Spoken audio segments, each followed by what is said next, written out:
da nga ne il est là pour te soutenir kooku ñëw di suqi say laaf. en attendant Mansour ñu ñëwaat Abdoulaye Dieye il est sur le terrain moom moo ñu demal fële nga xam ne nag moom moo di paratu ñi nga xam ne ñoom ñoo di les champions d'Afrique Abdoulaye Dieye. waaw Abdoulaye Faye. Abdoulaye Dieye ñu lay ziar bu baax gis nañ ne yaa ngi sur le terrain fan nga nekk actuellement ak lan moo am foofu noonu nga xam ne nekk nga fa.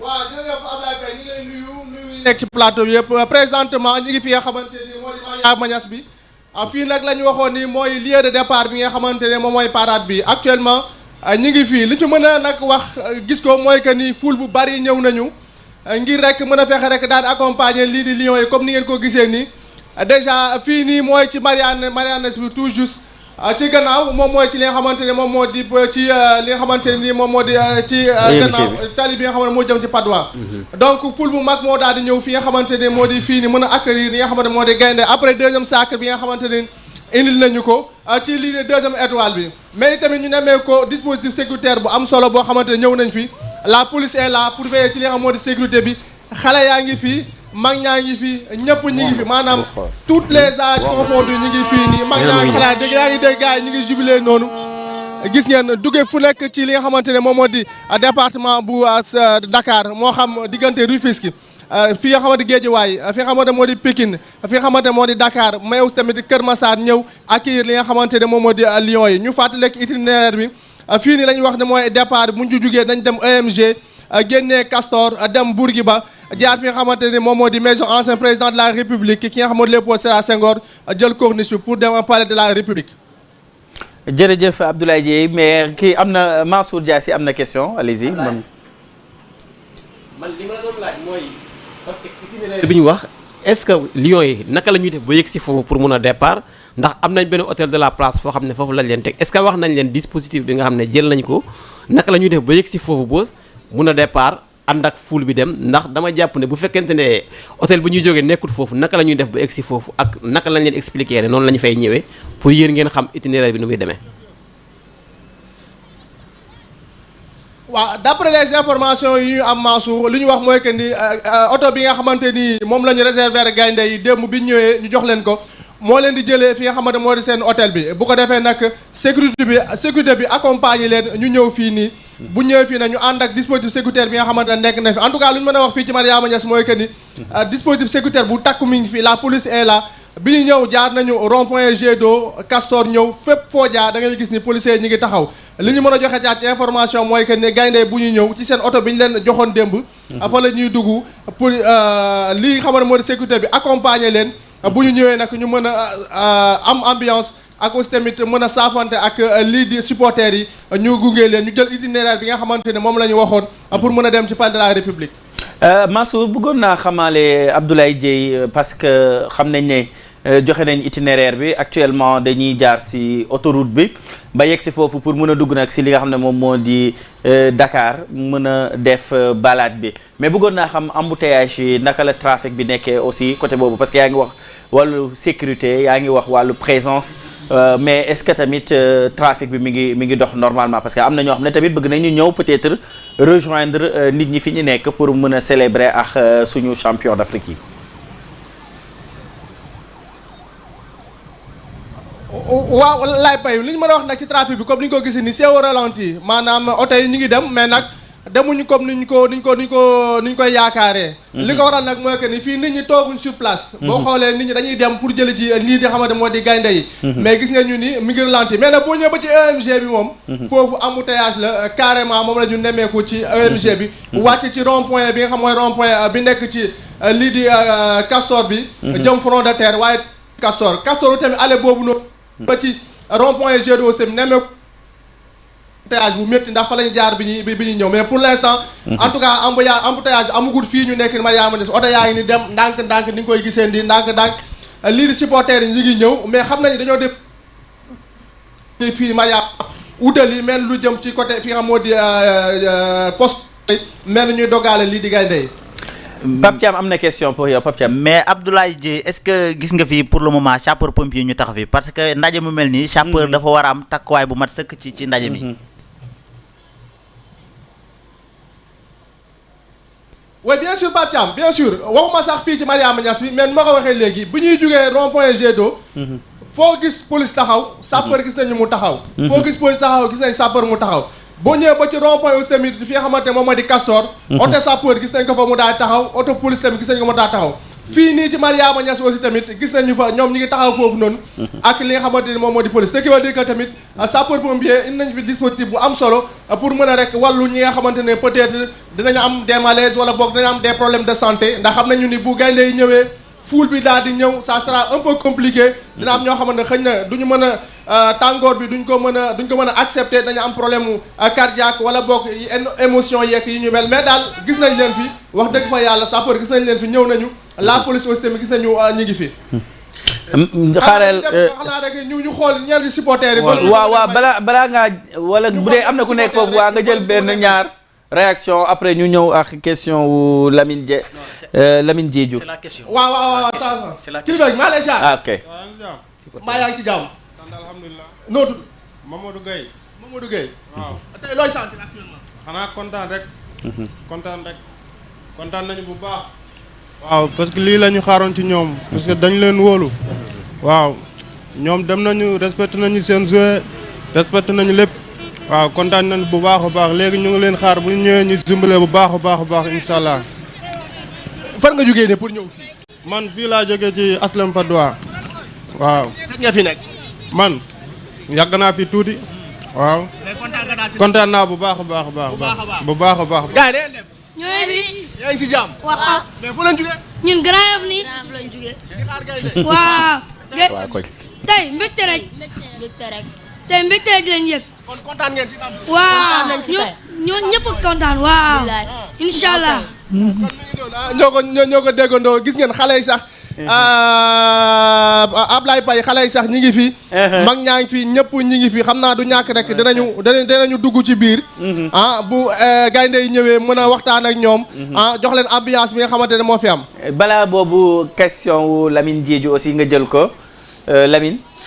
Ablaye man benn question laa bëgg a poser maanaam. si c'est possible aussi nga jege maanaam ñiy jaay ay maillots yi ay drapeaux yi. caméra bi. waaye ñiy jaay ay drapeaux yi ak marchandises ndox yi ay genre yooyu. peut-être nga interroger leen. si le petit commerce activité commerciale yi am foofu sur leur chiffre d'affaires. effectivement xam nga ñoom ñi ngi ci biir. du ñàkk bu ñuy dugg dinañu mën a dem xoolee bu baax a baax am na sax kenn ku nekk ni yaay baal ma. ok. am na kenn ki ni yaay baal ma ni yaay baal ma ni yaay grand kaay. Donc mi ngi noonu en tout cas yaa ngi leen gis am na ñu nekk ci biir nag. ñu ngi nekk ci biir di jaay. nañu dugg ci biir pour waxtaan ak ñoom xool petit commerce bi nan la demee noonu ñu ci doon ne. waaw sant yàlla bu baax. waaw maa ngi si jàmm. maa ngi si jàmm bu baax. waaw xanaa di kontaan rek di leen féliciter ñoom ñëpp. nii la mënoon demee quoi doomu Gaynde Njaay moom du ragal quoi wallaahi nii rek la mënoon demee. waaw gis nañ nag lépp nag Pape Thiaw ñu ñëpp féete jour yëpp gën a xam waaw ku fubal ak ku fubalul ñëpp waaw di encourager ñëpp nag coupe du monde bi moo des incha allahu rabi minimum demi-finale minimum. incha allah c'est le Sénégal kii gagne. man maa ngi jugee Pikine laa jugee waaw Pikine Riris waaw foofu laa jugee waaw. donc dégg ngeen ko waa Pikine mi ngi fii waa Aslem Padois mi ngi fii waa Kër Massar mi ngi fii donc. capital bi mi ngi fii te ñàkkul xëy na am na ñoo xam ne jóge nañ ci yenn région yi. ñëw fi nga xamante ne moo di fii pour accueillir les Lions. s'affronter ak ñoom li nga xamante ne ñoom def nañu ko mu nekk sargal. ñu sargal leen itamit ñoom ni ñu sargalee indi ñu li nga xamante ne moo di trophée continental bi. jërëjëf Abdoulaye Dieye dinañ la jëlaat léegi nga gën a nekk en repérage bu amee aussi lu bees foofu rek ñu jëlaat la moom moo ñu nekkal sur le terrain actuellement mi ngi fi la nga xam ne moom moo di Padois pour la grande balade des Lions ñuy rappeler itinéraire bi dafay déparé foofu nga xam ne moom moo di Padois jëm palais de la République waaye dina jaar fi nga xam ne moom moo di avenue Bourguiba jaar EMG jaar fële nga xam ne moom moo di la Corniche Ouest pour mën a dem nag fële nga xam ne moom moo di palais de la République lépp loo xam ne moom moo di ay action ak ay réaction dinañ si ñëw nu mu gën a yaatoo balaa nag gaynde yi di yegg si démb wàcc nañ fële nga xam ne moom moo di aéroport international bu Diass foofu ca aéroport bu Diass nag ki nga xam ne moom moo di njiital réew mi di le président de la République Bassirou Diomaye Faye accueillir na leen woon ak yi nga xam ne moom moo nekkoon gouvernement bu Sénégal ñoom ginnaaw li ki démb nag si guddi la ñu ñëwoon ñu jël li nga xam ne nag moom moo di président de la République Bassirou Diomaye Faye élément.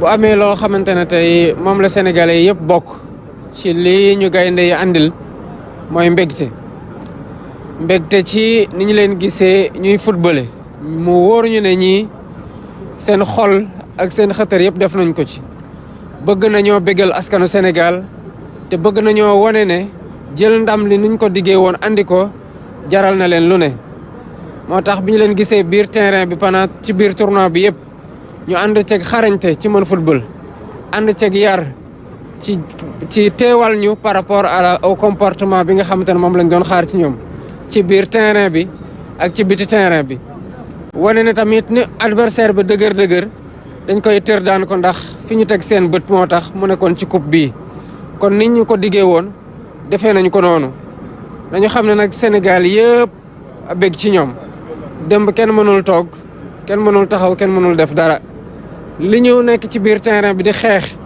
di def lu ne boobu ñu ngi nekk ci biti di yuuxu di leen puus di tëb di def lu ne pour ñoom ñu gagné kon lii Sénégal moo gagné Sénégal yëpp a gagné wane ne que Sénégal benn la wane ne que gaynde yi taxaw nañu teewal askan wi te deuxième étoile bii ñu andil njukkal rek la ñu leen ci ameel te njukkal googu askanu Sénégal nañu leen ko delloo bu mat sëkk incha allah suba bu soobee yàlla.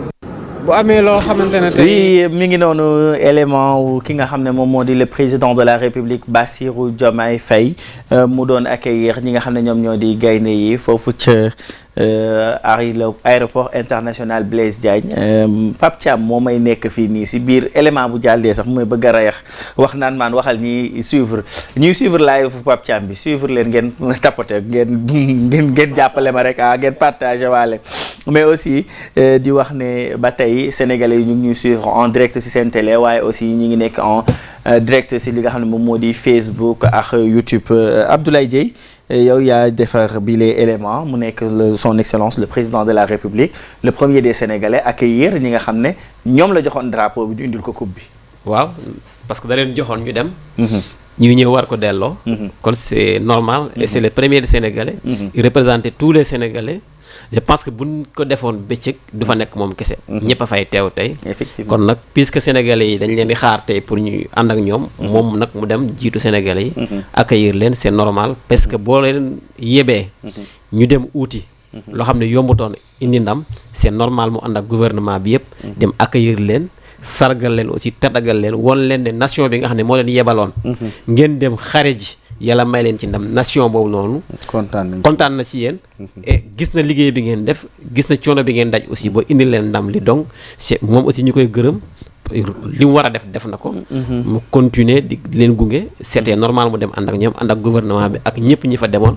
di ko féliciter aussi di féliciter la fédération aussi. bu ñu fàttali c'est une nouvelle fédération boo xam ne. yegguñu leen installé. et ils ont tout fait pour que l'équipe soit dans de très bonnes conditions pour qu'il nous puisse amener ces résultats. ñu koy féliciter son excellence le président de la République Bassirou Diomaye Faye parce que gis nañ ne aussi il a suivi tous les matchs du Sénégal. muy wone intérêt bi nga xam ne moom lay manifester et le soir du 18 mu génn ba muy def li nga xam ne moom moo di jubilé mu maye benn jour mu nekkoon la journée d'hier nekkoon le 19 jour boo xam ne journée chômé payé yaa ngi doon wax ne nag peuple bi yëpp waroon nañ génn mais am na lu ko waral parce que Lions yi devaient venir pendant la journée mais comme gisoon nañ ne ñenn si suñu ay joueurs dañu xawoon tawat et ñoom ils se sont dit que du ñu ñëw te ànduñu wax équipe bi au complet looloo tax vol bi nekk vol du soir mais Ibrahima Lamine Diassé gis nga li nga xam ne démb malgré lu soft la woon mais gis nañ gouvernement gis nañ président te ñoom ñooy représenter le peuple ni ñu accueillir li nga xam ne moom moo di suñu gaynde yi ba ñu wàccee sur li nga xam ne moom moo di le sol sénégalais. Le message du président de la République c'est un message fort. Parce que c'est un homme d'État. C'est-à-dire il a parlé avec le cœur. man loolu laa gis. En plus aussi il faut remercier surtout le Diassé lu mu wax la fédération. L'ensemble du gouvernement et aussi man j'ai vu que le ministre des sports. Elle était présent mooy lors de la remise foofu la nekkoon ak le président de l'Assemblée nationale. gis naa ko tamit gis naa ko si podium bi c'est-à-dire que loolu mooy montrer image du Sénégal c'est-à-dire on est comment dire derrière les lions. Derrière les lions. Quel que soit Alpha, quel que soit le froid parce que on a vu que les supporters am na ñu nekkoon foofu 1h du matin. Jusqu'à l'arrivée mooy maanaam pour xaar mooy. Le trophée ak tamit loolu mooy wone tamit patriotisme parce que man lu ma gis image yooyu franchement en ce moment damaa nelaw ba ay 1h du matin ma taal sama portable ma xool mooy supporters yi nekkoon foofu di wéy di avec le froid franchement je me suis dit que ça c'est du patriotisme. Même à Rabat aussi il y avait la présence des hommes politiques. Oui, des hommes politiques aussi ñoo xam ne.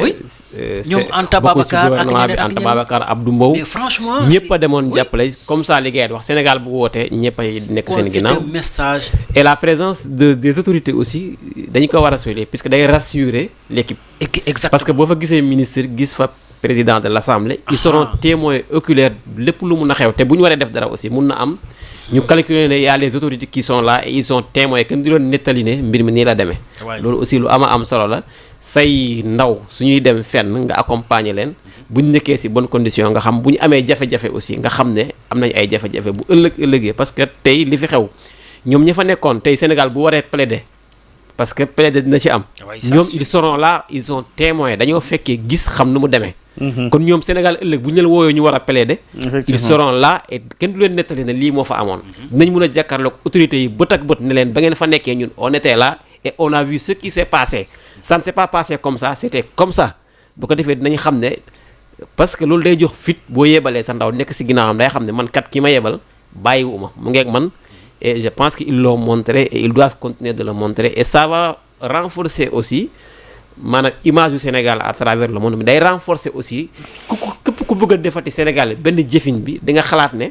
Sénégal kat buñ leen yebalee ña leen yebal duñ leen bàyyi n'importe qui mu leen def n'importe quoi parce que. li nga wax dëgg la Diassé. parce que loolu gën naa tax gën na may équipe bi fit. keroog final bi parce que keroog bi ñu gëstoo gis El Hadji Malick Ndiaye. gis le ministre des sports. gis ay hommes politiques yoo xam ne. waaw surtout. El Hadji Diouf ci kaw. Omar Sy. yow noonu bu ñu dikkee accompagner la taxaw. looy defar looy ji. tous moo tax sans supporter lañ footballé match bi. amuñu supporter ak keroog. mais kan ñan ñooñu may fit kon ñan ñooñu dooleel après ban am fit boobu. ay personnalité. Koungheul yi nee nañ sénégalais boo bëggee mu gagné la. def ko match huis clos parce que danaan huis clos bu amul supporter danaan amical la. waaw mais balaa ñoo mën rek ñoom ñu nekk ñëpp wër leen. waaw ngeen leen di bëgg a rey bu boobaa nag lañ leen. sénégalais moo mën bés. sénégalais mën bés. sénégalais daa mën bés. sénégalais. et loolu si suñu jeune la même ba si xale tey da ngay gis ne xale bi mën na di daw mais bu ko ñëpp acculé bu xamee ne dañ koy soto dañ koy kii mais da lay jaay bakkanam. waaw ça c'est sûr. sénégalais mën a fayu. laaj ko Égypte. maanaam marocain yi bu ñu laajoon Égypte. est-ce que xam nga ñu ngi leen di xaar Jeux olympiques. non nañ leen baal. ñaari dëkk yi c'est des pays frères. nañ leen baal sport la woon. man sama point de vue laay wax. nañ leen baal. barki Seydina Mohamed. équipe bu Maroc bis bu ñëwee Sénégal di nga dégg ñu ne Pape Thiam jàpp nañ ko bàyyi wax. ëpp naa def baal leen. billaahi wallaahi dañoo war a fay. équipe Maroc bi defuñu dara pour man. non.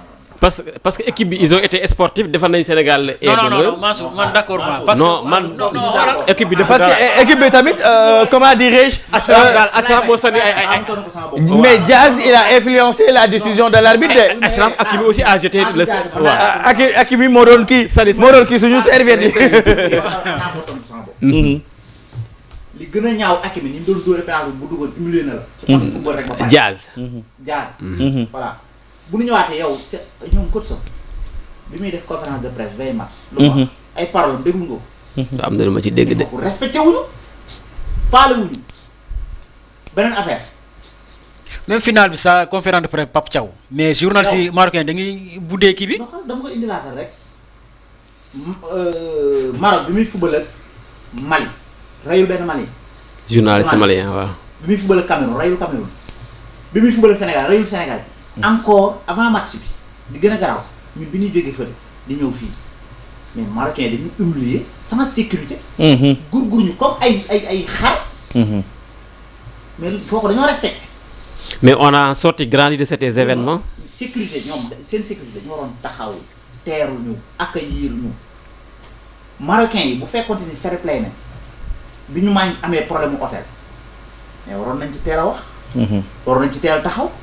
bi ñu amee problème mu tey yow kañ nga entraîné wóor yi veillu match entraîné wóor yi. su ko mën da ngaa dalaax yow rek. mais xam nga Pape Mbaye man fi may waxee. non waxuma Maroc. man loolu mënu ma ko comprendre xam nga mënu ma ko comprendre. mën naa comprendre match de poule yenn problème yi di am. quart de finale huitième de finale quart de finale yenn problème yi di am mais finale c'est-à-dire que ñëpp xam nañ match d'ouverture ak finale fu muy amee. donc finale c'est-à-dire que war nañ réserver 4 hôtels pour le carré d'as. xam nga fan laay waxee Pape Mbaye. war nañu def organisation man après man je sais pas xaw ma ne autopole jubilé bi xaw ma man 3e place bi sax gisuma fu ñu leen doon joxee seen ay trophée. xam nga fan laay waxee Pape Mbaye. non samedi la samedi lañ leen ko joxoon. waaw samedi lañ ko jox. parce que ils ont été déçus xam nga fan laay waxee Pape Mbaye. tout ça c'est problème organisationnel la. parce que CAF c'est-à-dire gis nga Coupe d'Afrique dañ ko planifier avant muy commencer xam nañ ne final ñaari équipe ñoo koy football. équipe bu war a jouer final équipe A bi fii ngay nekk. bu fekkente ne xam nga dañuy wax dañuy def ay probabilité. si le Maroc est éliminé dañ naan équipe bii ñëw fii lay ne. équipe bi parce que final day am ku recevoir ak ku du recevoir. si match bi kan moo recevoir woon. Maroc moo recevoir donc Maroc bu ñu ko éliminé woon équipe bii remplacer Maroc c'est lui qui va recevoir dañ naan kii recevoir fii ngay nekk. ki di recevoir fii ngay nekk. donc ça a été déjà planifié. donc Maroc bu amee fit di ko def c'est avec la complicité de la CAF. mais Maroc la. mais nday weddiwuma la de mais. xoolal no xaar rek CAF. Pape Mbaye waaw non organisation moom am na fiasco. c'est ça organisation bi. CAF bi muy organiser mais CAF buy organiser mais ban pays la ci àndal. dama ne la pays organisateur dañ la ne. mais wuy ma maanaam buy dikk côté sécurité. dañu naan ana ministre de l'intérieur au Maroc. moo tax côté sécurité ñëw. ñu ne ana ministre du transport mu ñëw indi transport yi. tourisme ñëw pour hôtellerie. ñu indi hôtel yi. maanaam Coupe d'Afrique noonu lañ koy organiser. yaa ngi dégg. xam nga c'est le Maroc qui accueille mais c'est la CAF qui organise. c'est la CAF qui organise. léegi gis mais booy organiser da ngay def état des lieux. c'est-à-dire qu'est-ce qui est disponible ban matière nga am. pour ñu mën la jox. pour mu leeral sa bopp CAF bi organiser. parce que y a des conditions des critères pour nga mën a nekk pays hôte. dem ci Maroc bi organiser. mu ne ana le ministre du transport mu ne ko maa ngi nii. le ministre de l'intérieur ana mu pour côté sécurité mu ne ko maa ngi nii. infrastructure ak yëpp ak hôtel ñëpp toog. ñu ne hôtel yi nii lay demee. sécurité bi nii lay mais kon Maroc am na part de responsabilité ci sécurité bi. oui hôtel yi am na ci part de responsabilité. mais pourquoi ñu dem ba final bu gën a faillir. léegi mais seen complicité la ak CAF. pourquoi CAF ba léegi déggoo fu ñu tuddee sanction pour le Maroc qu'est-ce qu'on parle. parce que sanction pour le Sénégal. parce que dañ ne xaw ma. bu ya xaw ma bu ya complicité maanaam CAF dafa ànd complicité. c'est ça donc la CAF aussi il a failli la CAF a failli parce que.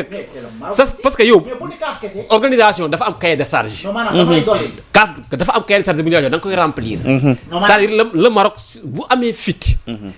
bañ a remplir cahier de charge wu CAF bi mu ko jox. au préalable c'est parce que CAF moo faillir à son loolu xoolal si tu fais ça en Europe dootoo ko defati. mais faillir boobu kan la ci àndal. Europe loo organiser am na loo xam ne ñi moo ko def équipe adverse boo ko defee mun na laa génne si compétition bi seppi la teg la à gauche loolu laa c'est-à-dire moo tax ma ne la occasion bi c'est une occasion gis nga bu ñu jëlee affaire yi personnalisé ko du ñu faj ngóom bi parce que waaw mais weddiwuñu am na si part de responsabilité xam nga lan laa lay wax moom ni mu bëggee waxee kaaf kese non xam nga lan la Pape Mbaye Pape Mbaye mais Maroc boo ma bëggee bu dee Maroc seen ministère des sports seen direction kii organisation équipe bi nga xam ne ñoom ñoo yore organisation kat bi ñoom ñoo si kiiwee mais CAF bu ñu doon jox pourcentage bi 75% CAF moom moo koy jël xam nga lu tax CAF moo koy jël gis nga tey jii nii CAF bu sanctionné woon si saa si bu ñu commencé woon premier kii rek ñu gis ay failles ñu sanctionné avant ñuy génn match de poule yi c'est-à-dire que Maroc day réglé pour li des si kii bi yow c'est pas la mais il y a des choses yoo xam ne ñoom ils ont laissé parce que man mënu ma comprendre équipe finaliste ñu war a jóge Tanger dem Rabat mais loolu non waxuma sax xam mais dëkk pays hôte bi waroon na jël police bu nécessaire boo xam ne mooy jëlee Tanger joueurs yi en sécurité yóbbu leen ba ñu yegg fi nga xam ne moom moo di Rabat foofu lay war a au Maroc de donner hôtel Sénégal équipe bu qualifié CAF moo lay jox hôtel léegi Maroc boo amee droit di tànnal Sénégal hôtel parce que c'est la CAF qui est complice gis nga dëgg dañ koy wax gis nga te lii c'est pas la première fois Sénégal dem na Nigéria 2000 ñu jël ay fas dugal ko ci terrain bi ña ko seetaan boo leen laajee fas laa la wax de ay fas parce que quoi Sénégal da doon mëne Nigéria au score Nigéria était pays organisateur et était le favori numéro 1 kan boobu moo ko gagné la CAF dafa gëmm ci loolu pourquoi parce que le Nigéria a accepté d'organiser parce que CAF xam nga loolu problème bi nañu bàyyi di neexal ay réew pour ñu organiser coupe d'Afrique parce que bu fekkee yow bëggoo organiser coupe d'Afrique bu ñu la neexal pourquoi parce que bu ñu la neexalee dañuy def ay compliments parce que yaa nangu organiser loo xam ne ñu bëri nanguwuñ ko woon Maroc bu defee infrastructure bu baax boppam la ko defal réewam la parce que Maroc boo gisee mu jël CAN bi parce que dafa xam ne de un il avait une grande équipe il pouvait prétendre à gagner le trophée parce que ça fait 50 ans gagné wuñu ko numéro 2 pourquoi parce que ñoom dañoo war a organiser wala boobu bëgg nañ organiser coupe du monde 2030 il avait beaucoup de choses à y gagner donc CAF nag fa la waroon a jàpp man je me dis que gis nga lii nag moo tax ma wax la ne ñun ñu war ci taxaw xam nga ñu war ci taxaw parce que tey jii nii les pays du monde peut-être Afrique dina nangu ñu kii ko mais les pays du monde bu ñu seetaanee lii nii mais du ñu nangu coupe du monde di ñëw fii nii Afrique parce que dañ la naan mënuñu dëkk boo xam ne pays finaliste ñu gis niñ ko acculé niñ ko sonalee niñ ko persécuté mënuñu am sécurité mënuñu mu nekk des failles yu bëri yoo xam ne dañ koy gis te ñi nga xam ne ñoo waroon organiser sanctionné wuñu parce que je comprends est-ce que dégg nga benn CAF def je comprends tey jii nii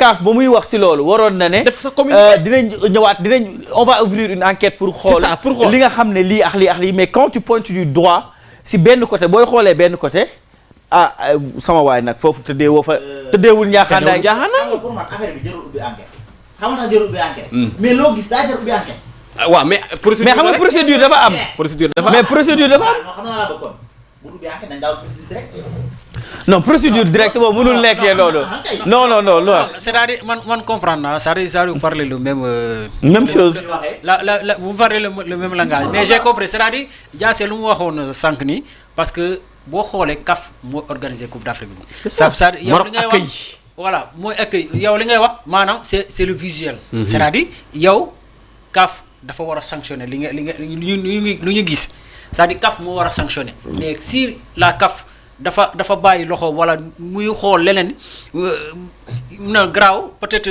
je sais pas mais CAF moo war a sanctionner comme Diassé lu mu waxoon sànq nii maintenant on a vu beaucoup de choses parce que le Maroc prétend organiser même le mondial 2030 parce que ñoom dañu am infrastructure yoo xamante yu am solo yu baax parce que climat bi tamit climat bu baax la ñu am mais le problème en est que man je ne peux pas comprendre comment se fait-il la CAF loo dégg comme rumeur je ne sais pas si c'est vrai mais sénégalais yi la ñu bëgg a sanctionner Pape Thiaw la ñu bëgg a sanctionner ainsi de suite et puis ils seront sanctionnés le problème en est que moi je ne peux pas comprendre un joueur marocain mu nekkoon sur le terrain remplacer ko mu dem di xëccoo affaire ay serviette c'est-à-dire c'est visuel waaw say bari le joueur kese les ramasseurs de balles non c'est-à-dire un joueur laa la wax tout ça et puis en plein match ana sécurité si stade et puis en plein y a les officiels nga xamante ngi dakkante ak yi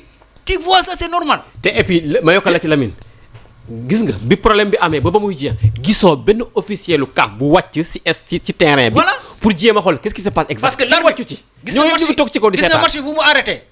dans le nom il devrait avoir des inspecteurs. officiels yu wàcc officiels ñu wàcc. ñu ngi ci kaw du ñu wàcc. waxtaan ak kenn arbitre wàccut. pour trouver une solution mais loolu amul. kenn arbitre wàccul. kese moo da nga gis arbitre taxaw di xool de gauche. non mais au fait arbitre bi à un moment dañ ko saraxee ah. dañ ko saraxe kay. non xaar y a une solution xam nga lu tax du ñu wàcc gis arbitre. non pas arbitre mais ñu wax ak ñu waxtaan ak la main courante. officiel mais aussi match arbitrage match bu dee am y a un inspecteur arbitre y a un commissaire arbitre am na ñu koy accompagner. mais ñun ñu koy wàccu ci. délégué de match yi. délégué de moo tax ma ne amul. loo xaar dama ñëw. bu ñooñu jàllee président CAF président FIFA. président CAF wàccut président FIFA wàccut. xam nga lu mu wàcc.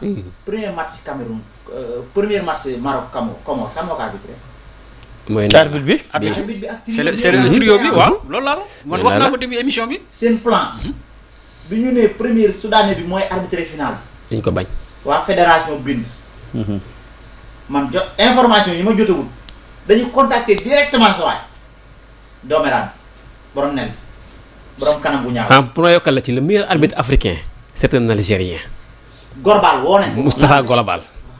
mais nee nañ c'est pour des problèmes politiques. micro nee nañ c'est pour des problèmes politiques moo tax jëluñu ko. Moustapha Gorbal woo nañ ko mais dafa bañ lu leer laa lay wax information parce que kenn du wax lépp. man maa ngi ci groupe arbitrage ni may wax je suis un arbitre de ligue. dama bàyyi. parce que xam naa ni safara ay arbitre fay njëkk ñoo fay ëpp. Moustapha Gorbal woo nañ ko. mais dafa bañ. ci lañ doog a contacter parce que ñoom option yi bi ñu amoon soudanais bi bu ko arbitré wul Moustapha Gorbal moo koy arbitré Gorbal moo doon njëkk arbitré match Sénégal. xam nga tax arbitré wu ko. parce que lañ ko tegaloon. pour Sénégal toog la bañ. Gorbal c'est le meilleur arbitre. Sénégal kaa suñu pour Gorbal du arbitré match bi ñun au contraire dañu nangoon Gorbal arbitré match bi. boo xoolee suñu réseaux sociaux yi suñu tiktokers yi suñu influenceurs yi. ñëpp Sénégal Égypte ba nekkoon fii à Dakar. jeex na moom moo ko arbitré woon. ñun dañu d'accord c'est le meilleur Gorbal arbitre arbitré africain en ce moment. yaa ngi dégg mais léegi CAF ak FIFA la ñu tegoon pour Gorbal mën a éliminer Sénégal ci coupe ci demi-finale bi contre ñu nekk Égypte Gorbal dafa bañ. mais Égypte da ngaa gis ñu bind note ni Gorbal du leen arbitré. binduñu Sénégal bindul kenn bindul kon lu tax Gorbal arbitré wul match bi te feebarul dara dalu c'est parce que gâteau bañ ko tegal la bañ. ñu daal di nag kon nañu profité woo keneen mu arbitré match ba ñu génn ci. ak difficilement nag aussi. bu ñu dikkaatee ci match bi final bi ñu woowaat Gorbal bañ ñu dikkaat ci le soudanais. mu Sénégalais yi bañ balaa nga see jaww régie ñu ngi ñuy jox image yi en direct fële nga xam ne moom moo di cortège bi nag Lions yi départ nañ fi nga xam ne moom moo di Diamniadio jëm si. fi nga xam ne moom moo di la grande balade bi nga xam ne moom la ñuy amal. gis nañ Idrissa Gana Gueye mi ngi noonu ci kaw oto bi gis li nga xam ne moom moo di cortège bi nga xam ne mooy accompagner Lions yi. ñu nekk champion d'Afrique yi fu mu toll ni nag ñu leen di jëlee foofu seen hôtel ñu fas yéene di rejoindre li nga xam ne moom moo di le peuple sénégalais peuple bi nag nee naa leen dinañu génn accueillir leen diggante Patte d'Oie ba palais de la République mu nekk la grande balade boo xam ne coupe bi day ñëw ànd ak ñi nga xam ne ñoom ñoo di gaynde yi ñu célébrer leen kon daal instant bi ni man xam naa ne lu ñu siy def li kooku naan lu ñu siy def na gaaw waaye man loo ngeen siy def it. na gaaw waaw parce que damay maaga pale. waaw kon nag moom loo ngeen siy def rek. te man géwél it maaga pale. mais nag Diomaye waroon na maa woon ak. le président Diomaye waroon na maa woon ak. macha allah waaw si bëggoon naa mu woo ma lool. ma jàkkaarloo gaynde yi. mais yow da ngay nekk nii après nga dem foofu yeggali. ah mais xam naa ma demee du ma dugg xam naa li nga woon xam naa li nga woon. non loolu dinaa gis nag. Samb non loolu garaaw dinaa ko lijjanti non xoolal Samb bi yaa ngi faa mu wax ak moom. ak maam Góor Ngom. mais nañu ma jàppali ma toog ak Diomaye wala Sonko. mun nañ ko de. mais affaire bi nii lii tey jii fii bu ma toogoon fii de bu ma jàkkaarloo gaynde ñu tubaarkàlla loolu beneen affaire la mbay ndaw lu rëy. waay laay la laa. ñëwal fu mu gis dépense fàttelu mu doon kii. ah loolu ngay wax ndànk dépense nit ñëpp dépense la ñuy xëy di ko daw. moo tax léegi yaa ngi woon si arbitrage. voilà effectivement léegi bu ma continué waatee foofu. ci la ñu contacté sa waay. saa dañ ko tegal gâteau sur le plan. léegi ñoom xam nga tax wàccuñu. parce que foofu laa war a ñëw directement. li tax wàccuñu pour wax ak moom c'est parce que arbitre bi lépp planifié nañ ko ba pare. moom xam na ni comme léppam baax na gars yi jarul ñuy wàcc parce que bu nu wàccee mais tey jii président CAF bu wàccoon Motsepe Infantino wàcc président FIFA wàcc tey jii ñu am lu ñu manigancé ñu dóor penalty bi mu dugg mais dañ naan gars yi dañoo wax ak arbitre bi mais ni ñu def noonu toog ci kaw xam na ne arbitre bi dina ko gérer. mais un crime n'est jamais parfait. xam na ne da koy gérer te arbitre bi gérer na ko arbitre bi. waaw mais li nga mission mat na non mais ñoom dañu war a wàcc c'est-à-dire bu fekkee ne ñoom dañu bëgg camoufler. ce qui a été déjà fait. dañu war a wàcc parce que le penalty même joueur sénégalais ñu bëri ñu ne loolu penalty la. mais problème c'est pas le penalty. non penalty non ñu ne penalty non penalty la. non penalty la li ñëw avant penalty c'est ça le problème. balaa penalty bi. exactement y avait hors-jeu. balaa penalty man damaa d'accord y avait hors-jeu. et en plus pourquoi la VAR intervenir fale suñu action bi parce que boo xoolee balaa corner mais même VAR bi fu mu ñëwee VAR bi c'est-à-dire la VAR elle est complice parce que VAR bi ba muy ñëw wala boog la décision arbitrale moom moo nekk une décision unilatérale parce que lu tax avant ñuy déclarer que ne penalty am na c'est-à-dire il y a hors-jeu. Donc moom bu demee xool VAR bi da koy wane ne hors-jeu am na. donc avant lii donc il y a des choses yoo xam ne. mais c'est le truc parce que l'arbitre touche ça si boppam daa war a yëkkati. parce que mais mën na ko échapper sax loolu garaawul. et puis non mën na échapper ki nekk sur le terrain. mais pas dara du ko échapper. je termine gis nga suñu but. but la. parce que boo xoolee action bi Hakimi ak Seck. boo xoolee Hakimi xoolu bal bi de. Seck la Seck voilà. daf ko kale mais bu mu demee ñoom parce que ñaar yoo xamante ne ku nekk teg na loxo.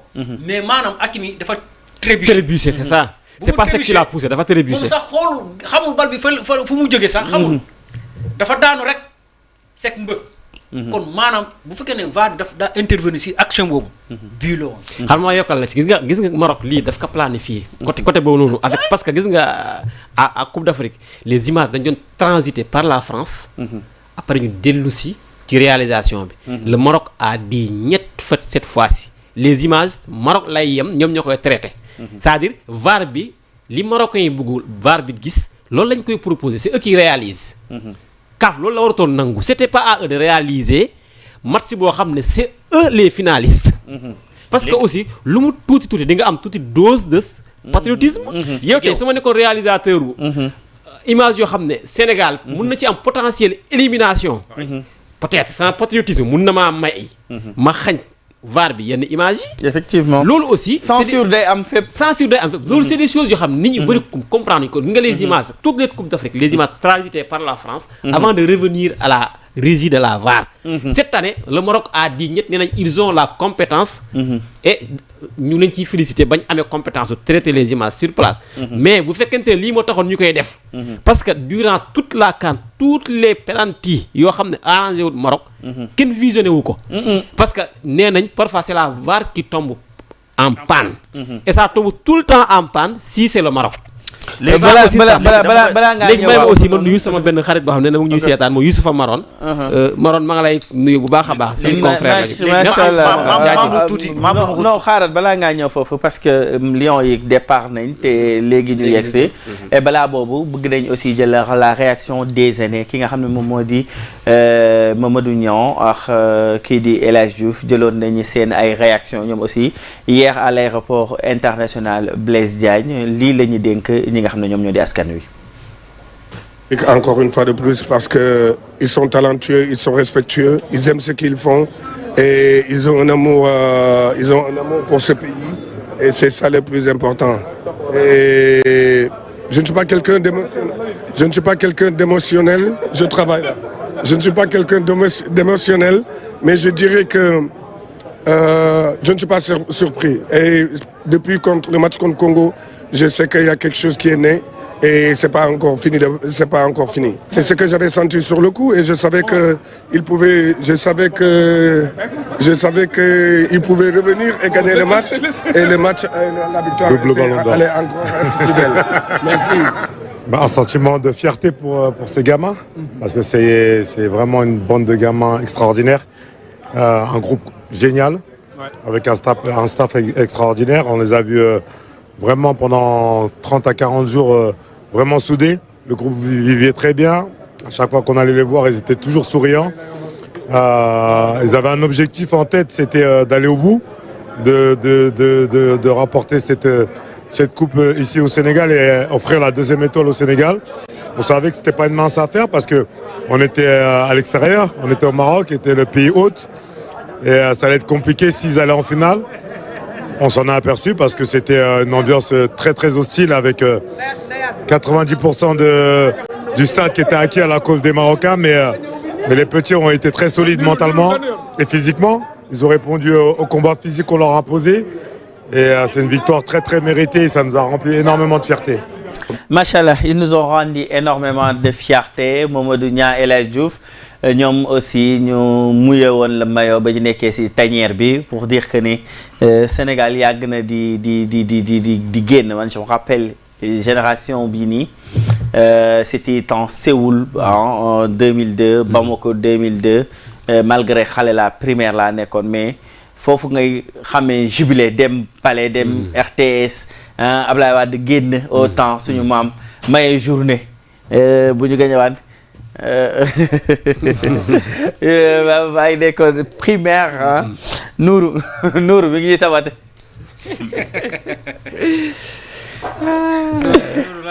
yéen Nourou maam la de match fajar non Nourou maam la Nourou lu mu wax ne 2002 fu mu ko fekk ay non maam la man 2002 mi ngi ma fekk je me rappelle école primaire. man mi aussi. ñi ngi doon monsieur Sow suñu maître daf ñu bindaloon benn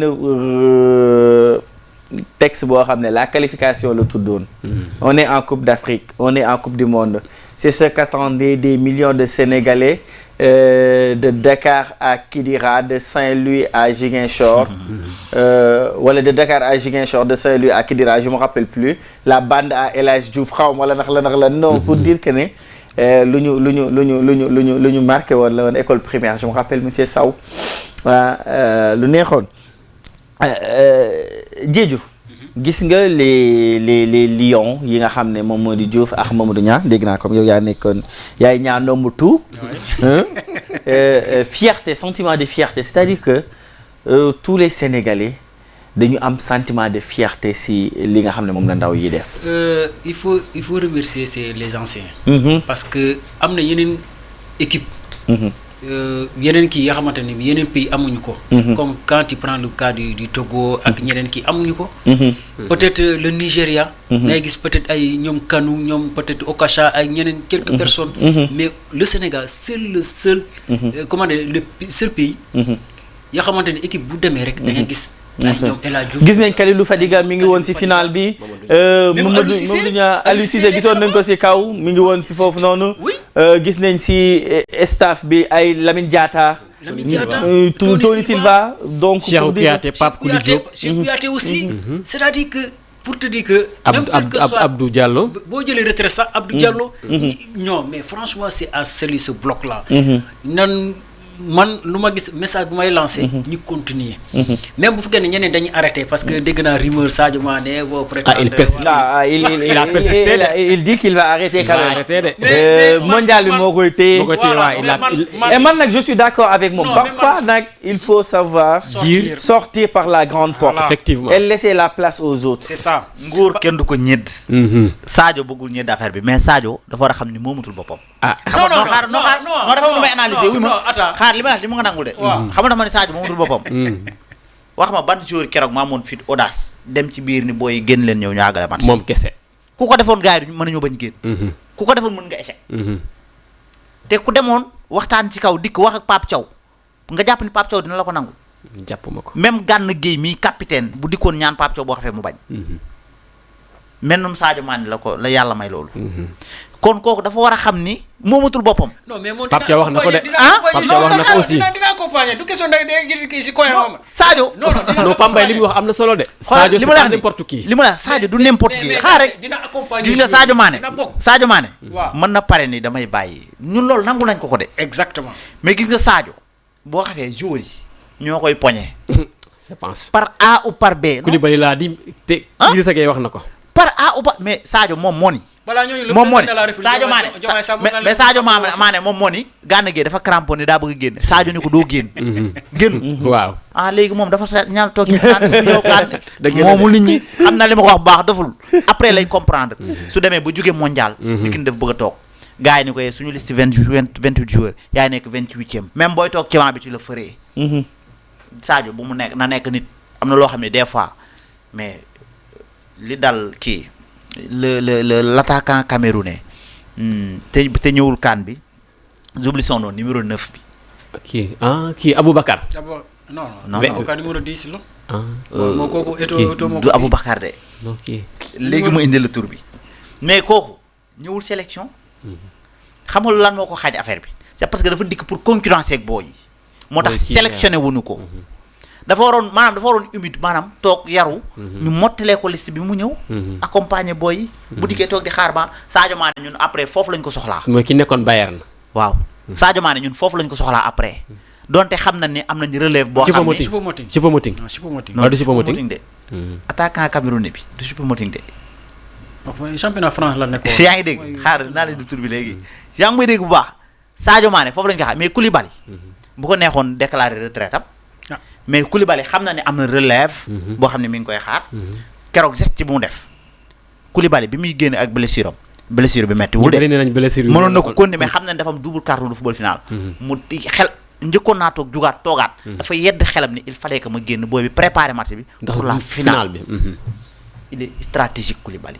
Sadio Mané acte yooyu Koulibaly def ci yooyu lañ koy xaar mais pas mu taxaw naan damay bàyyi. Pape Mbaye li wax d'accord naa ci parce que connaissant la personnalité de Sadio Mané bu bàyyee équipe nationale je ne pense pas qu'il va rôder autour de l'équipe. bu bàyyee c'est quelqu'un qui est très effacé. moo ñu dàq bis bu mu bàyyee kenn dootu ko déggati xam nañu football Sadio na xam ni. bis bu mu bàyyee kenn dootu ko déggati autour de l'équipe nationale. macha allah en tout cas. oui parce que connais Sadio c'est quelqu'un qui est très effacé c'est pas El Hadji Diouf c'est pas Maodo Niang bu bàyyee il va se mettre si côté am si ruqam. il va laisser l'équipe nationale. loolu lay def. en fait mën na ñëw mais bu ñëwee damay ragal mu nekk si gradin yi lay nekk yéeg. c'est ça yéeg parce que c'est quelqu'un qui ne fait pas de bruit.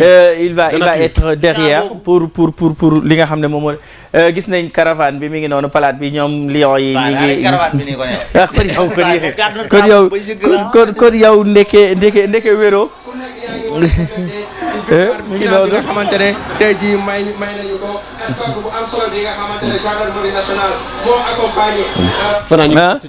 mi ngi noonu boo ngeen gisee ñoom ñi ngi def seen balade mais man aussi maa ngi def sama balade en direct fii ñi ngi toll côté Thiaroye bi la boo xoolee noonu mi ngi noonu ku baa ngi noonu am na par contre benn message boo xam ne yónnee naa la ko Mansour Diassé nga lire ko parce que aussi y a une politique qui est en train de se faire tey jii nii orchestrée par la CAF et la FIFA bi nga xam ne dañuy wax si ñi nga xam ne ñoom ñoo di réewu Maroc yi ngir lan benn nit la ñu ciblé muy Pape Thiaw et ils sont en train de préparer une chose boo ngeen xoolee si réseaux sociaux yi di wax même yenn médias français yi sax ñi ngi si jëlaat yenn si ay propos c'est pour préparer pour te dire que ne li ma leen doon wax ne sport nekkatul ay fo actuellement les pays sont en train de préparer la coupe du monde et ils sont en train de préparer li nga xam ne moom moo di match Sénégal-France ils sont en train de tannir li nga xam ne moom moo di image de Pape Thiaw pour que moom Pape Thiaw bu demee si mondial bi mu am ay retenue parce que dina ne lii moo tax defal nañ ma lii kiiwal nañ ma lii alors que comme ni ñu leen ko waxee woon rek ça ne passera bii du yooyu Pape Thiaw en fait ñun suñu fédération on a des arguments solides qui montrent que tey jii nii le Sénégal a été debout le Sénégal était un pays boo xam ne bu mu demee ci CAN bi discipline ak lépp lañu am boo ngeen xoolee loolu lañ leen di indil saa su ne fu ñu toll gis ngeen nag palaat bi mi ngi continuer gaynde yi les champions d'Afrique ñi ngi ci péage bi bu ñu ñëwee ba fi nga xam ne moom moo di EMG bi foofu la ñuy génnee nag dugg ci national bi jaar EMG jaar Patte d'Oie jaar avenue Bourguiba jaar Corniche université dem fi nga xam ne moom moo di palais de la République ni ma ko waxee woon am nañ suñu couleur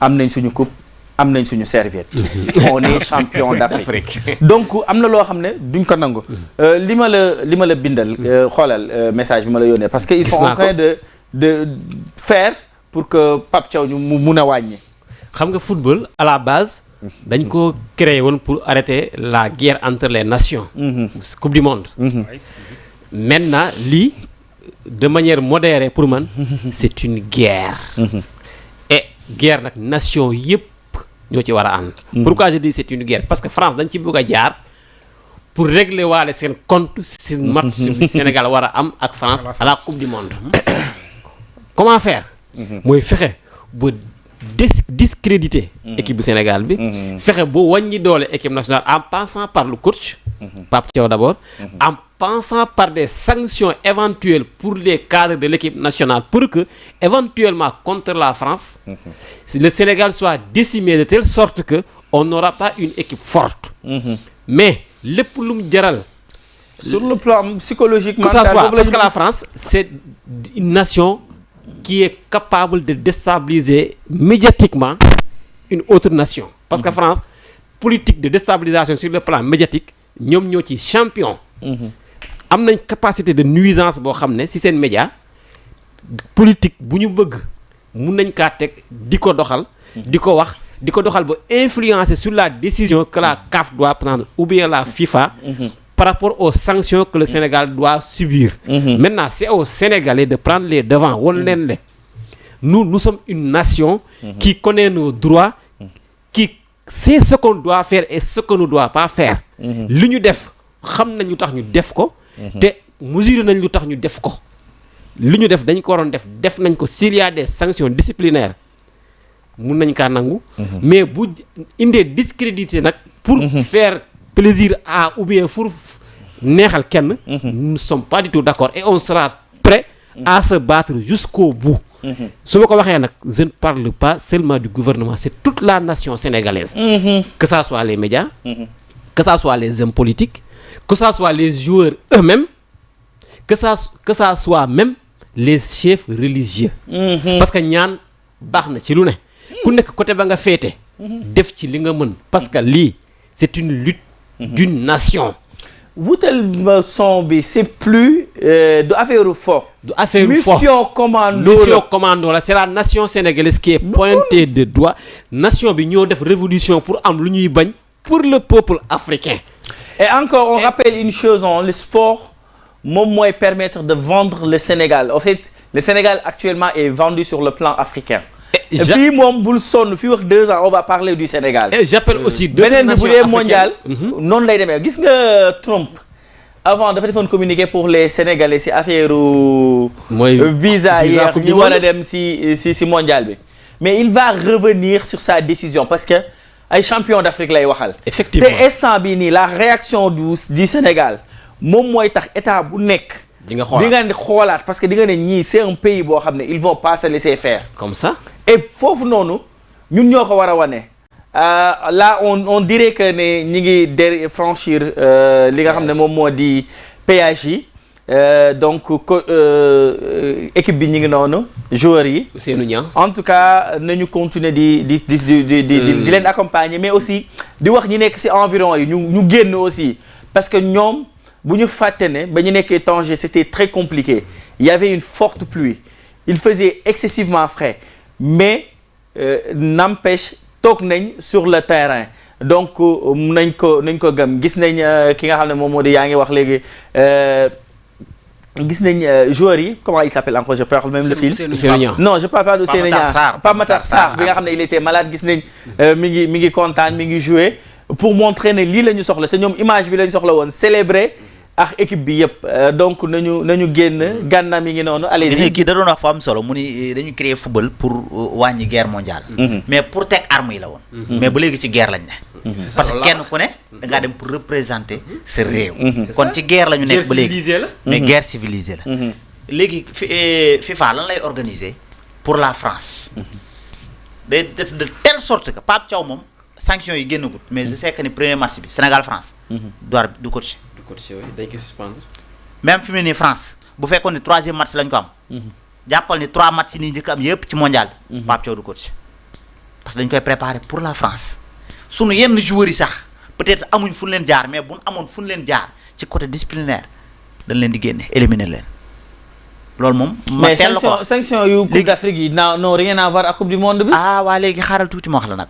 yaa ngi ci erreur xam nga tax. CAF bul fàtte ni mook FIFA on travaille ensemble. dañoo lonkalante. mais classement bi nga jëlee trophée bi nekkul 12e place fi mu ne nii ci place. waaw effectivement day impacté fële. c'est pour la FIFA ah. léegi nag ñoom dañuy préparer de telle sorte que Pape Thiaw du coacher beneen affaire doole ju mën a wàññi équipe nationale dañu koy def mais wax la benn affaire yàlla faralul kuy tooñ. non te xoolal lu mu métti France on va le gagner. te di ngeen ni Pape Thiaw waxoon na ma ko. fii ci plateau bi laa la ko wax. mais man sur le plan politique. c'est-à-dire boo xoolee la France moo colonisé Sénégal. n'est-ce pas. on va y répliquer. parce que on a des télévisions. am na ñi nga xamante ne ñuy dugg si nekk si réseaux sociaux parce que la transmission du président de la République. dafa am solo. parce que boo xoolee ñoom la manière dont ils ont pris le pouvoir c'est-à-dire ils ont transmis ce message ñu mooy sénégalais yi ak équipe nationale moo tax fédération bi il ne faut pas se laisser faire man côté boobu ragaluma dara sur le plan de la communication man ragaluma dara je sais que on va y répliquer quel que soit Alpha man la coupe du monde je m'en tape l'essentiel on est champion d'Afrique et avec la manière quel que soit le mondial même bu ñu premier tour ñu toog on s'en tape man loolu ça me dérange pas le problème est que on est champion d'Afrique point barre parce que on est des Africains parce que le mondial c'est autre beneen compétition la bokkul même quel que soit Alpha ces gens là gis nga xale yi ils sont très motivés ñoom xam nañu lu leen xaar mooy pour le mondial ils seront en bloc avec la fédération même Pape Thiaw du coach la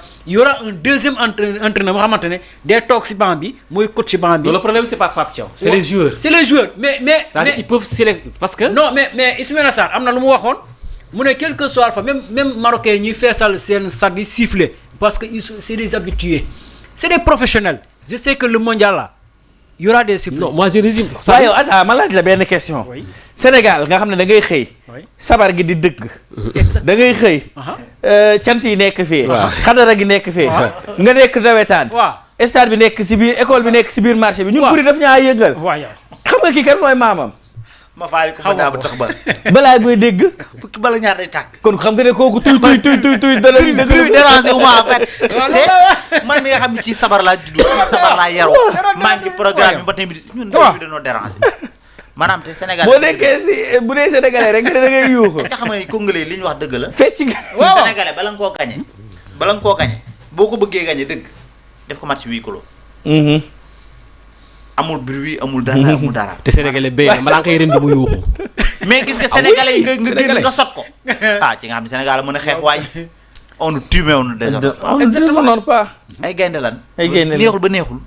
Sénégal ay gaynde lan. mais gis nga li nga gis ni joueurs yi ñuy manifester seen joie wàcc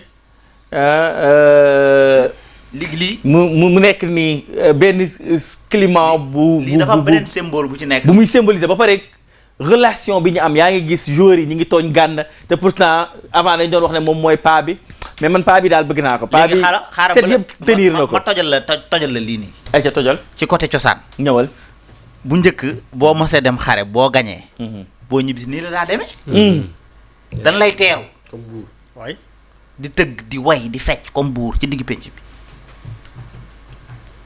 léegi buñ gënaatee ci côté xare nga dikkaat ci lu récent bu njëkk làmb léegi la làmb xaw a yàqu mais bu njëkk mbër bu daa bëree ji daawul yéeg oto kër gu mu romb wala mbedd mu romb dañ koy joxub séer mu takku mbedd mu romb joxub séer mu takku di dem bu daanee buy ñibbi day jaaraat di bàkku kër gu ko joxewul séer mu delloo di demaat di delloo loolu indi kon bu njëkkoon sër yu bëri yi daan kii loolu la ok mais histoire loolu la mais bu fekkee dañ laa daan mais mbedd moo jaaroon doo fa jaar da ngay teggi imagine toi équipe yi nga xam ne éliminé nañ leen joueurs yi bari daal su seen pays noonu lañ teggee ñibbi même ñun Sénégal bu ma saa dem kaan bu nu gañe du ñëpp waaw loolu mii noonu nañ ko tamit mii noonu nañ ko exemple ba mii noonu loolu exemple mais léegi nag lii danoo gañe ay gayndel na ay buur lañ c'est parce que Sénégal daf ñuy accueillir actuellement Sénégal mooy accueillir Sénégal ki nga xam ne daf ko doon xeexali woon ci jam-jam yi ci bu mu mettee ñu ñëwaat ci ñi nga xam ne ay jam-jam lañ mais 12e gaynde gis ngeen li ñu def est-ce que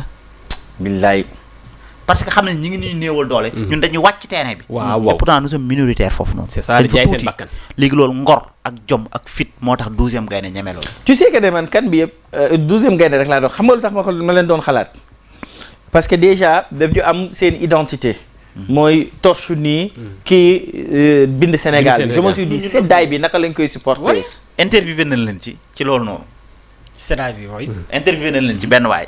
mu ni ñoom bu ñu xas jégee sol couleur yi. ba peinture wu. yëgatuñ sedd yëgatuñ tàngaay. c'est vrai. boo leen di jam sax yëguñu. patriotisme. mais ñi nga xam ne ñoom ñoo di joueurs yi ñi ngi sur le terrain di mouiller le maillot. mais ñoom it ñi ngi si kaw. gradé yi di mouiller le maillot. ñi ci kaw leen mën xam nga lu tax. bu njëkk boo daa dem xare géwél bi lay jiin bu daanoo yow da ngay arrêté. parce que géwél moo lay yokk jom yokk la fit yokk la njàmbaar yokk la ngor. équipe nationale noonu la demee ak 12e gaynde. mais mos nga am équipe buy dem sans 12e gaynde. mais defet lay indiwaale. mais boo gëstoo xam ne ñii ci kaw di yuuxu. et puis sur le plan organisation 12e gaynde ils sont bien organisés. regarde waa Ale Casa. dañu sol lu vert. 12e gaynde ñu sol je crois jaune. ak xam nga lébu gi rouge. c'est la couleur verte jaune rouge. et puis ñoom ils sont bien organisés parce que ñoom xaw ma nag lébu yi. bu ñuy jëlee seen kii bi di tëgg. ñoom ñëpp dañuy bouger. bu ñuy jëlee asiko. waaw asiko dañuy bouger. 12e gaynde bu ñuy jëlee seen kii bi ñoom ñëpp dañuy bouger. Ale Casa bu ñuy jëlee ñoom ñëpp dañuy c'est-à-dire ils sont bien organisés. loolu amul Afrique di am Sénégal ci 12e gaynde amul et puis Afrique. ñoom am nañu ñoo xamante ne ñu leen toggal pour kii bi pour lekk c'est-à-dire ils sont en bloc.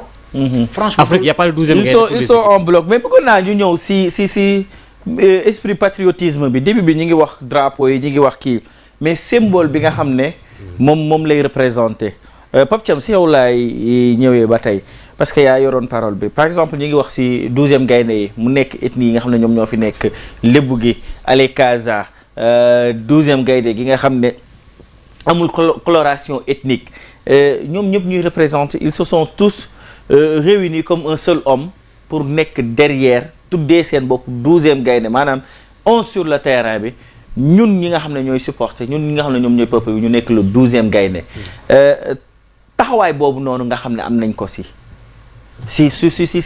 cosaan c'est-à-dire si image lan lay représenter parce que gis nañ dëkk yu bëri yoo xam ne ay waaso ak yu ni mel moo ko tas tey ñun gis nañ ne loolu amu si c'est-à-dire que bu lu mel ni amee ñëpp ñooy nekk benn say nekk benn nit léegi ngir rek nekk ginnaaw Sénégal. léegi da ngay ñëw ci un peuple. un but une foi. Sénégal ñun yàlla may nañu ba. suñu symbole boobu noonu dañ ko respecté. xoolal lii c'est ça dañu ko fonk. un peuple un but une foi. ñun dañu fonk loolu. ñun dañu bëgg loolu. ñun dañu sopp loolu. du daj ñun boo xoolee ñun Sénégal fii nawetaan bu jotee. da ngay dikk ci nawetaan ba pare. mais tey jii ñaari équipe yu dëkk bu ñu dee football. mais xeex bi dafay jolli. rayante bi jolli. mais pourquoi bu ñu génnee loolu du am. pourtant lébu gi. waa Ale Casa. bu ñu ñëwee Dakar di football nu muy demee. saf sap. lébu gi bu jógee Tëngéej ñëw biir Dakar di football nu muy demee. waaye yow nawetaan yëpp tas na nag xeexante. waa léegi pourquoi ñun bu dee dañuy génn en tant que nation di football yi. parce que loolu suñu biir la. mais ñun ak ñeneen la. suñu deret la ñun sénégalais bu ñu génnee ñun bu ñu génnee dañuy mànkoo. bala nga koo xam nga ànd ak benn sénégalais génn. man génn naa fi festival dem Ghana boo demee sénégalais yi en fait bu kii fi muy tëdd. day bëgg moroomu sénégalais même bu ñu xamantewul. ñooy bokk fu ñuy tëdd. c'est ça la force des sénégalais. par rapport aux autres pays. ñuy lekk yow boo mu xaalis sax kii moo lay jëndaaleel moo lay fayaaleel. te alors que yow am nga sa per diem am nga sa lépp. ñun sénégalais ñoo baaxoo loolu. ñun bu ñu génnee ñoo bokk ndey ñoo bokk baay xamatuñu pël nga xamatuñu kii géwël la xamatuñu kii naar la wala kii njaago la. 12e gaynde daa am lu muy symboliser. 13 mais 11 joueurs ñoo nekk ci biir. le 12e il est qui. le 12e c'est nous. c'est nous. mais dañoo am benn la nit si waxoon ne l'état c'est le peuple. waay mais le 12e c'est nous. imagine toi 12e gaynde bi taxaw. day représenter Sénégal yëpp supporter yëpp. ba pare lan mooy gaynde. gaynde ci àll lay dëkk. ndax saat bu sàmm nag mën naa way de waaye na Cheikh saat bu gayndee bàyyi fii dem ba saale xii ne dëkk fa gaynde ci àll lay dëkk mais Sénégal àll la mais ñun Sénégal da ngay xool ni ñu dëkkee avant lii kenn ku ne sa village origine ba nga fay dëkk àll rek la kese dara am fa la tax nga mën koo fàkk ba dëkk fa gor ko ay gayndee ki bukki rek nga dëkk loon mais da ngay dàq gaynde dàq bukki dàq la neen dëkk fa par A par B beneen pays bu dikk bëgg laa noot da ngay bañ ba dee Sénégal ci bañ lañ ko fekk. mais lii neex na lii rafet na c'est-à-dire li tax ma lay laaj ah xoola y a les couleurs de la nation. te Léopold Sédar Senghor mën a bind. tey faw ñu ñëwaat si bind bi. Organisation aussi. Non parce que je l'avais pensé en interrogeant. Parce que espace bi c'est un peu réduit quand même. Par rapport ak parce que la foule là yooyu ñu may équipe bi fekk si leen ñoom dañuy fekk joueurs yi. loolu moo tax en fait l'expérience aussi c'est la somme des erreurs. 2002 aéroport Yoff la ñu wàccoon pour ñu jógee aéroport Yoff pour dem Palais. je pense que c'était ay. ban heure la ñu ñëwoon du woon 16h. côté yooyu 2021 16h. 16h. waaw 16h pour yegg 1h du matin xaw ma 2h du matin. 2h du Palais. matin. Donc ak itinéraire boobu noonu du coup nii muy demee on sait que ça va être compliqué est-ce que dinañ mën a yegg wala avant. mais itinéraire bi moo gën a métti bii. bii bu ma gis nii. ça sera difficile non bii dina métti. xam nga tax gis nga yow xam nga bii métteegul tey de. mais bi ci guddee gën a métti. Sénégalais yi ban heure lañu wàcc. démb férié la woon. waa xam naa loolu mais tey dañu war a xëy liggéey biig laa la wax biig ban heure lañu wàcc. 1h je crois 1h. minuit 1h lañu wàcc minuit. est-ce que xam nga ne am na ci ñoo xam ne sénégalais yoo xam ne ña nga fa ba 3h du matin accompagner leen ba jam ñaajo. seen hôtel bi ñu waroon dal. wala bàyyi waxee loolu. non le problème c'est quoi xam nga ne c'est-à-dire ñoom fi ñu jox rendez-vous les supporters duñu fa xaar équipe bi. non il risque de leur fekk leen ci péage bi. mais